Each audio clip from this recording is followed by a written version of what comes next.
I'm gonna show you 6 forearm exercises that pretty much cover all of the directions of movement in the forearm, including flexion, extension, pronation, supination, ulnar and radial deviation, and all you're gonna need is a dumbbell and a resistance band. All right, flexion and extension first because they are the simplest to explain. So what we're gonna do is rest our forearm on a platform like this. We're going to roll that dumbbell down. You can go to your fingertips, you can go to just a wrist extended position, and then curl it back up. And that's gonna work on the forearm flexors. You can use 2 dumbbells at once, one if you just wanna strictly focus on one at a time, but this is for forearm flexion. All we're gonna do for the extensors is turn that weight over and do the exact opposite. Let our wrist flexors fall and then flex our extensors back up, working out the backside of our forearm here.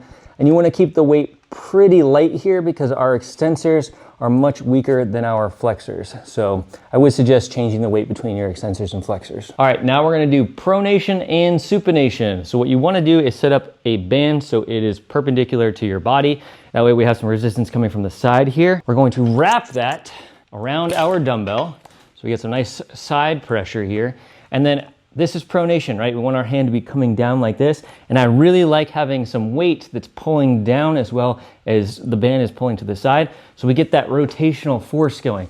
So what I'll do is I'll try to support my elbow on my leg here and then pull that weight down. So you can back up a little bit to try to increase the resistance or adjust the band height. If I was a little higher, that might be a little perfect like this, but that is gonna be for pronation. All we're gonna do for supination is flip that dumbbell over, same thing. Now resistance is coming from the bottom. We're going to flip that weight upwards. I'm gonna stand up because that band is too low for this. So pull up, and that is gonna work on supination. All right, radial is towards your thumb, ulnar is towards your pinky, and that's all deviation is, moving your wrists kind of side to side like that. Very similar setup. You can keep the exact same setup, just manipulate the band a little bit and where you're gonna have your wrist. And then also how much tension is on it. Try to keep it in the same spot. And all we're gonna be doing for, let's say, radial deviation towards the thumb is